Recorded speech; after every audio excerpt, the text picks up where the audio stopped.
जय हिंद दोस्तों। देखिए आज हमने क्या लिया है, present indefinite tense passive voice. अभी तक आप लोगों ने क्या पढ़ा था, प्रेजेंट इंडेफिनिट टेंस, यानी टेंस हम लोगों ने पढ़ा था। अब आज क्या सीखने वाले हैं, प्रेजेंट इंडेफिनिट टेंस का पैसिव वॉइस, यानी क्या सीखेंगे, पैसिव वॉइस।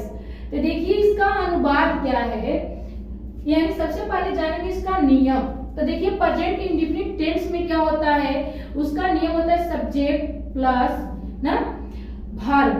वर्ब में जब ही सी इट नेम रहता है यानी थर्ड पर्सन, तो उसमें क्या लगता है, यस या ईएस क्रिया में। और जबकि सेकेंड या फर्स्ट पर्सन होता है तो क्या लगाते हैं उसमें, या यस या ईएस नहीं लगाया जाता है।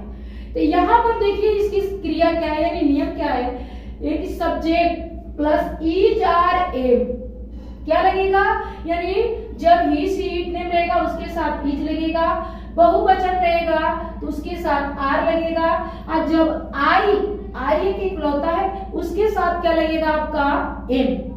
और उसकी क्रिया, देखिए क्रिया क्या होता है हमारा टेंस में पहला रूप में, यानी वर्ब उसका पहला रूप यानी फर्स्ट रूप में होता है, लेकिन वॉइस में क्रिया क्या होती है, हमेशा तीसरा यानी थर्ड फॉर्म में होती है।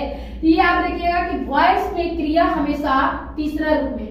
इसके बाद ऑब्जेक्ट, इसके बाद क्या लगेगा, ऑब्जेक्ट। अभी ग्रामर में आप सब्जेक्ट को ऑब्जेक्ट बनाते हैं, ऑब्जेक्ट को सब्जेक्ट, वो नहीं सीखना है, यहाँ पे हमें ट्रांसलेशन सीखना है। तो देखिए यानी एग्जाम्पल क्या है कि हम लोगों को पढ़ाया जाता है, जब वो काम को स्वयं करते हैं तो आपका टेंस होगा यानी एक्टिव वॉइस।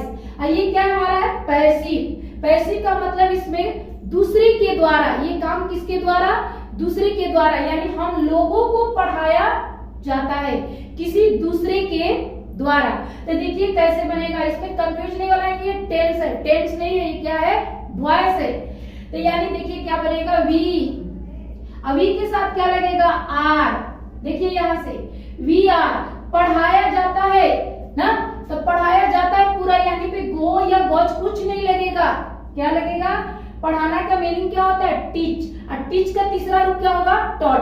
तो क्या लिखेंगे, टॉट। यहाँ पे बाई कुछ भी प्रयोग नहीं होगा, जब वो ऐसा आएगा तब, यानी ये सिंपल, तो TAUGHT, ये आपका ट्रांसलेशन बन गया।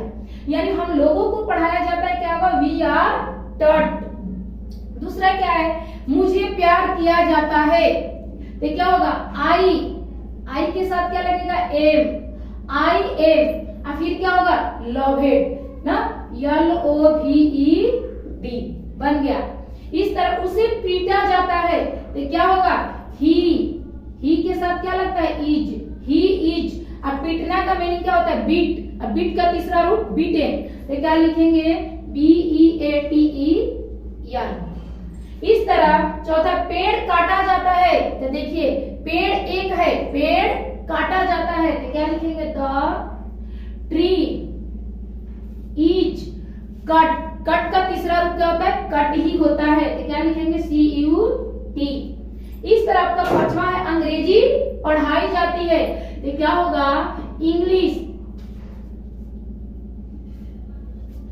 ENGLISH,